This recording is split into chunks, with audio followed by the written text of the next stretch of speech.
Warahmatullahi wabarakatuh. Waalaikumsalam warahmatullahi Selamat siang menjelang sore dan salam sejahtera bagi kita semua. Om Swastiastu, Salam Namo Buddhaya, salam kebajikan. Yang saya hormati para tamu undangan, saya sebut lembaga-lembaganya karena banyak. Pertama adalah sejawat saya, kolega dari organisasi profesi kesehatan. Banyak di sini ada IDI, IVI dan lain sebagainya. Saya sebutkan satu persatu. Yang saya hormati tamu kami dari lembaga akreditasi, baik itu rumah sakit maupun FKTP.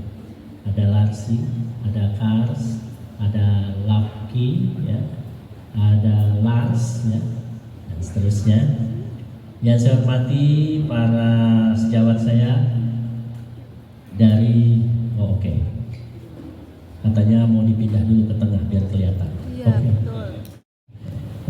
Sejawat saya dari Asosiasi Institusi Pendidikan yang tentu ada yang mewakili, ya, dan organisasi atau perhimpunan rumah sakit Persi, Arsi, Arsada.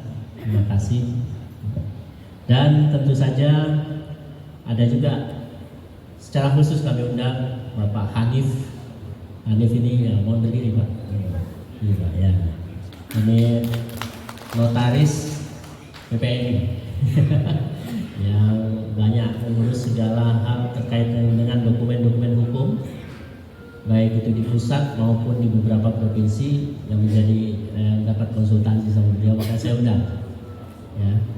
Dan tentu teman-teman sekalian, para ketua DPW PPNI seluruh Indonesia, kebetulan hadir Bapak Ibu di sini. Kami kemarin baru mengadakan rapat pimpinan nasional, jadi nggak boleh pulang dulu. Kemudian para ketua ikatan dan himpunan perawat, ini merupakan badan kelengkapan PPNI. Kami punya 28 perhimpunan perawat. Terima kasih hadir.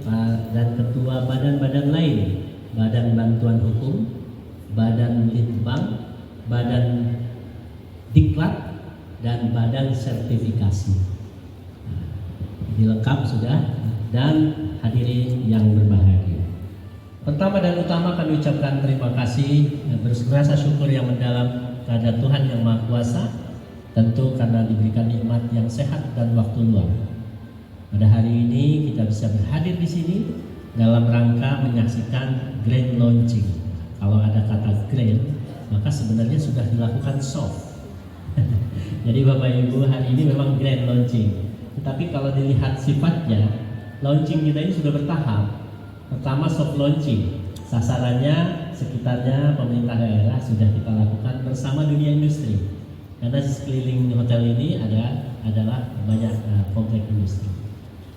Soft launching juga dilakukan kepada stakeholder yang memang punya potensi untuk memanfaatkan fasilitas ini. Yang kedua, sebelum grand launching hari ini, teman-teman organisasi profesi, tanggal 18 kemarin kami menjadi tuan rumah. Di sini juga saya tempatkan pertemuan forum organisasi profesi Indonesia.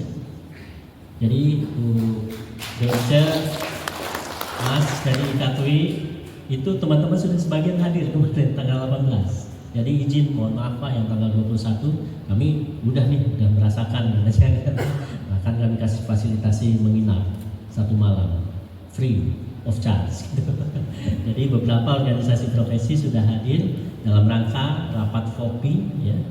Jadi sudah dilakukan. Terus hari ini kita sebenarnya melakukan grand launching. Sepertinya grand itu luas banget gitu.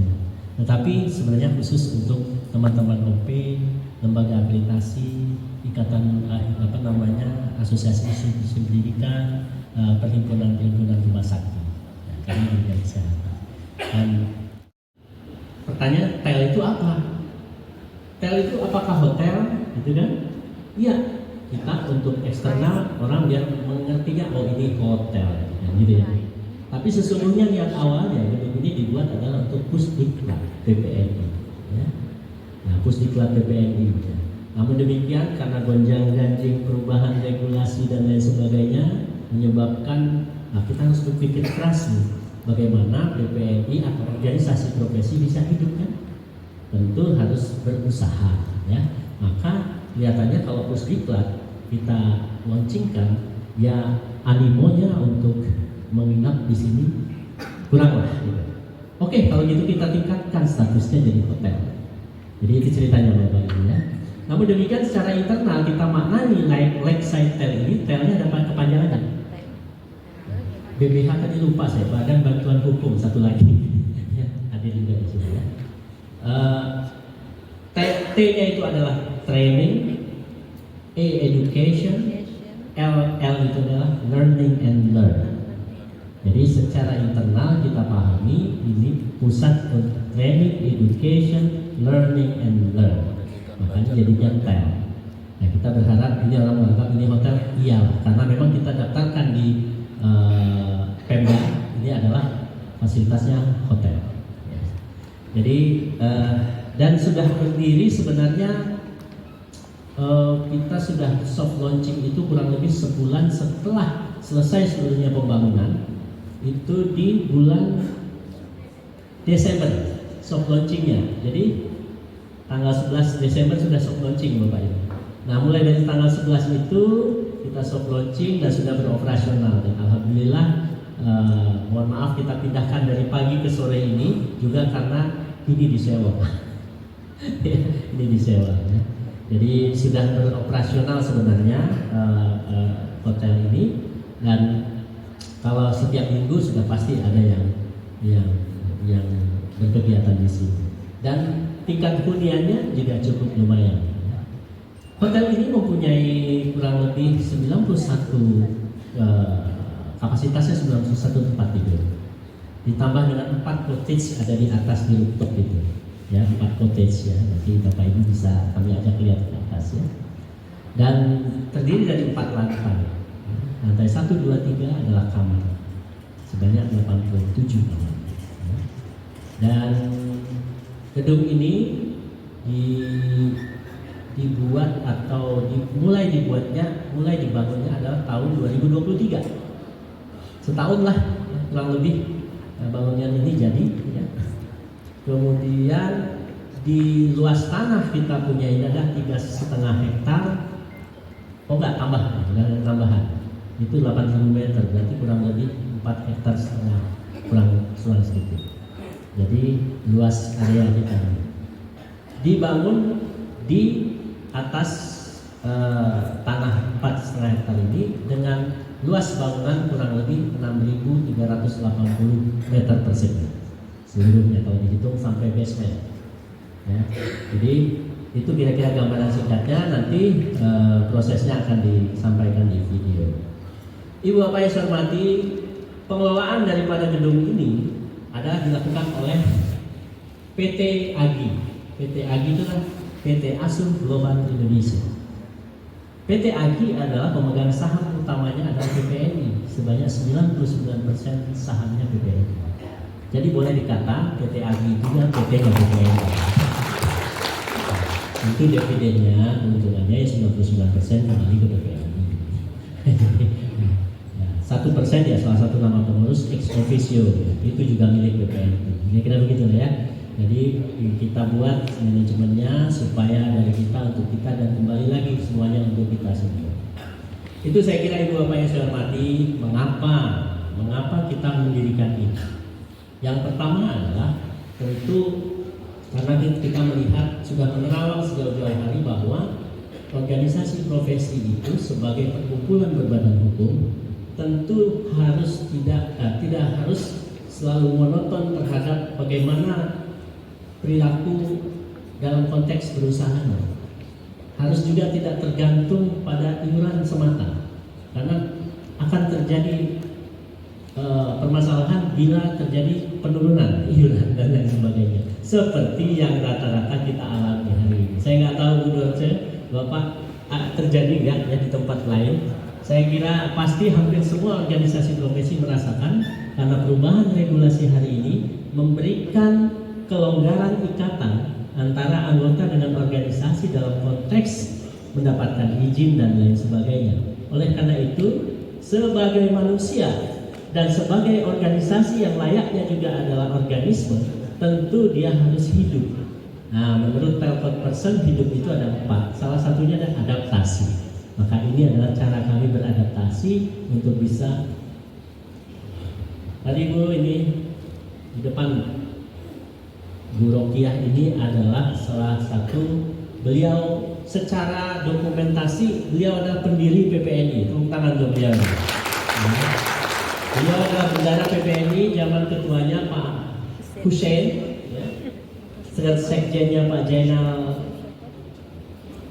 Jaidin Ali, ya. Beliau bendahara yang tanda tangan akte pendirian kita, ya kan, di Kemdagri pada saat itu sebelum berbadan hukum. Terima kasih Bu Rokiah sudah hadir.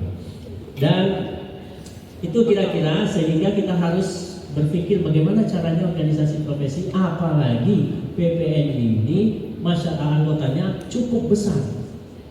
Apa jadinya besar tapi iurannya nggak ada. Bagaimana kita bisa menangani, bisa menolong, bisa mengadvokasi, bisa membina, ya, anggota-anggota kita yang cukup besar ini sampai ke pelosok-pelosok. Maka harus ada sumber dana untuk itu. Salah satunya adalah melakukan usaha. Begitu Bapak Ibu ya. Jadi usaha ini adalah satu bentuk usaha PPNI untuk tadi funding. Bapak Ibu, kita tidak berhenti di situ. PPNI dalam waktu yang bersamaan juga membentuk satu perusahaan lagi yang namanya PT Layan Global Indonesia. Ini dalam proses juga.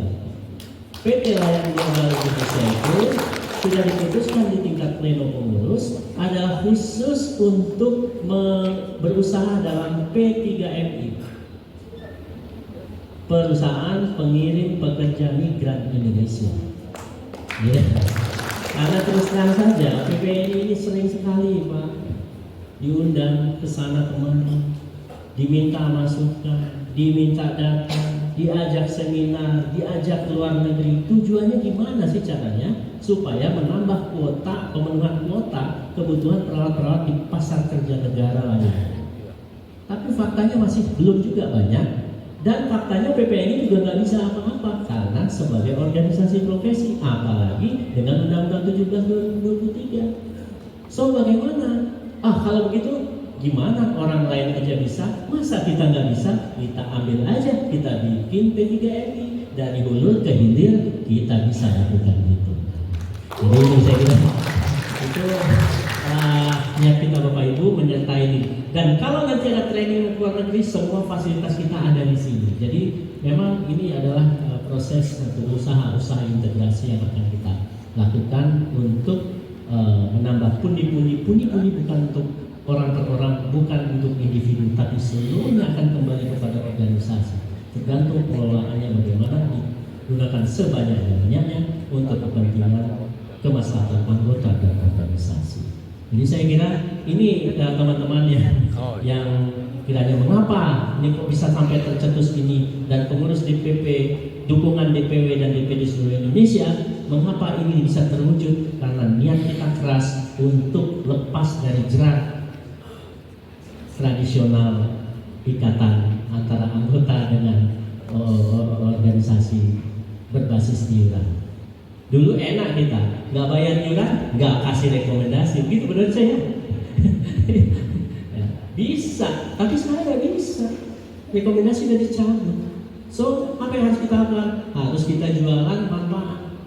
Nah, kalau ada gedung ini, semua manfaat, insya Allah kita bisa banyak lakukan kepada anggota. Pelatihan orang lain 150, kita 100 saja buat anggota. Manfaat, ya kan? Nah, dan seterusnya. Jadi saya kira itu niatnya. Bapak Ibu yang saya hormati, dalam perkembangannya PPNI ini awalnya nggak punya gedung Pak. Kalau kantor itu, maaf, pindah ke sana, pindah kemari, tergantung ketuanya. Ya, ketuanya di pendidikan, kantornya di pendidikan. Ketuanya di rumah sakit, kantornya di rumah sakit. Ya kan? ketuanya saya swasta, nggak punya pendidikan, nggak punya rumah sakit, berarti di pasar dong. Kan nggak mungkin. Oleh karena itu keras sekali kami pada tahap awal bagaimana punya sekretariat tetap. Alhamdulillah terbangunlah 3 lantai di Lenteng Agung itu, walaupun kecil sederhana tapi pusat komando. Wah, itu penting. Nah, diteruskan hari ini dan insya Allah setelah ini kami sudah bentuk tim juga, mudah-mudahan disupport oleh Bapak Ibu.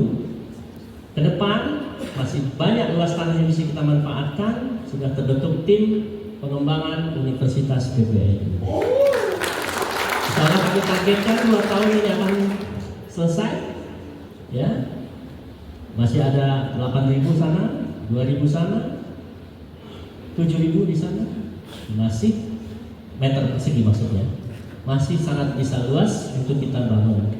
Nah, dalam skemanya setelah universitas kita akan bikin vaskes, mungkin rumah sakit, atau klinik pratama atau klinik utama, atau klinik khusus hemodialisa. Banyak alternatif, tapi kami belum sampai keputusan. Hanya skema programnya jangka panjangnya sampai sana. Jangka menengahnya universitas sudah mulai, timnya sudah selesai, softwarenya, proposal sudah selesai.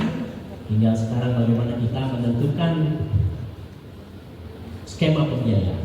Ya, jadi mudah-mudahan mudah-mudahan ada 5 yang sudah kita putuskan fakultasnya. Fakultas keperawatan so pasti. Katanya moratorium, nggak apa-apa, nanti kita coba usul ulang kan gitu ya kan. Ya, namanya juga lobby kan. Tapi fakultas keperawatan yang kita kembangkan rasanya harus berbeda. Kita mungkin akan buat double degree. Kami sudah pendekatan dengan beberapa negara, Jepang, Finlandia, ya, Jerman sudah kita dekati. Jadi kalau nanti lulusan universitas fakultas keperawatan PPNI ini mungkin dia punya 2 ijazah. Ijazah Finland, ijazah Indonesia. Nah, kira-kira gitu. Masa nggak boleh sama pemerintah? Ya kan? Pasti diizinkan lah kalau modelnya beda gitu kan? Karena kita harus berbeda dari fakultas keperawatan. Teman-teman yang mau masuk hukum nanti ada fakultas hukum di sini. Khusus konsentrasi nanti bisa lebih unggulannya hukum kesehatan. Ekonomi bisnis dan digital. Ya, jadi ini kita sudah petakan itu. Nah, harus ada fakultas eksakta 2 lagi. Sudah kami pilih yaitu fakultas teknik industri. Karena di belakang kita ini besar se-Indonesia komplek industri MM 2100 dan Jababeka. Ini komplek ratusan bahkan ribuan pabrik dan industri. Saya kira kita bisa ambil dari sana untuk inputnya. Dan satu lagi adalah teknik informatika. Karena itu yang berkembang hari ini dan masih banyak. Tentu harus dipilih jurusan-jurusan yang memang sangat benar. Nah itu kira-kira niat kita dalam komplek ini Bapak Ibu. Ya, jadi yang sedang kita pikirkan adalah memanfaatkan danau itu. Nah, danau itu mau kita apain? Danau itu bukan sekedar buat mancing itu nanti. Bukan sekedar buat dilihat itu nanti, tapi adalah bagian fasilitas yang bisa digunakan untuk kegiatan-kegiatan yang ada di hotel ini. Ya, misalnya fasilitas outbound. Ya. Kemudian kita juga kemarin sudah ada penawaran kerjasama untuk pelatihan diving. Karena dalamnya danau itu 40 meter. 40 meter, jadi jangan coba-cobanya dulu. Ya, paling dangkal 21 meter. Ya, dalamnya sampai 40 meter. Jadi ada teman di Bandung yang sudah menawarkan untuk latihan diving di sini. Kita sedang pikirkan. Tapi HIPGABI, Himpunan Perawat Gawat Darurat, harusnya sudah bisa mengembangkan bagaimana kegawat daruratan air kita pelatihan di sini. Ya kan? Nah, itu nanti kita coba segera kita lakukan ya. Nah, jadi itu kira-kira Bapak Ibu yang bisa saya sampaikan dalam konteks grand launching kali ini. Apa yang saya sampaikan ini mungkin bagi teman-teman yang dari provinsi, kabupaten, kota atau ikatan himpunan ada juga yang belum mendengarkan apa yang saya sampaikan. Inilah kesempatannya saya sampaikan ya. Mudah-mudahan bisa kita rawat fasilitas ini ya teman-teman ya, karena ini adalah milik kita semua dan akan kembali kepada kita semua, baik buruknya. Kalau pengelolaannya buruk, dukungannya kurang, pasti akan kurang juga kembalinya ke kita. Tapi komitmennya baik, dukungannya bagus, pengelolaannya tambah bagus, maka kembalinya akan ke kita semua juga kebaikannya. Kalau dalam Islam namanya in ahsantum ahsantum wa in asa'tum falaha. Itu ya Pak Ustaz. Barang siapa kamu berbuat baik maka kebaikan itu akan kembali kepadamu juga. Bagaimana siapa yang akan berbuat buruk maka keburukan itu akan kembali kepadamu juga. Jadi itulah prinsip kita, sehingga kita harus berbuat baik seluruhnya untuk bisa memberikan pula yang terbaik dan akhirnya kembali yang terbaik pula kepada kita. Demikian yang bisa saya sampaikan. Saya ucapkan terima kasih atas kehadiran Bapak Ibu para kolega dari organisasi profesi kesehatan, dari lembaga akreditasi baik itu FKTP maupun rumah sakit, dari asosiasi institusi pendidikan, dari perhimpunan rumah sakit, dan dari berbagai pihak yang telah hadir pada kesempatan ini. Oh, satu lagi ya saya dibisikkan. Mungkin Bapak Ibu belum ada yang lihat apa tuh tas tuh. Nah, di dalam tas itu coba dibuka. Itu isinya parfum. Parfum ini adalah salah satu usaha PT Agi yang menjadi distributor utama untuk parfum ini. Nah, jadi kenapa demikian? Perawat harus wangi, jadi harus sadar diri. Dari makanya kita kasih parfum. Ya. Mudah-mudahan teman-teman perawat semua bisa order ya melalui PPNI. Nah, nanti kita gampang kita bagi hasilnya dengan DPW DPD ya untuk bisa kita berjalan bersama-sama. Ya. Kedepan Pak Atri dan timnya sedang merancang untuk skincare kalau nggak salah ya rencananya. Akan juga menjadi skincare. Jadi demikian yang bisa saya sampaikan. Terima kasih sekali. Mohon maaf apabila ada hal-hal yang kurang berkenan dalam menyampaikan kami pada penerimaan dan pelayanan kami dalam beberapa waktu ini. Ya. Bagi teman-teman organisasi profesi, IBI sudah pakai di sini Bu. IBI Cibarusah sudah pakai di sini.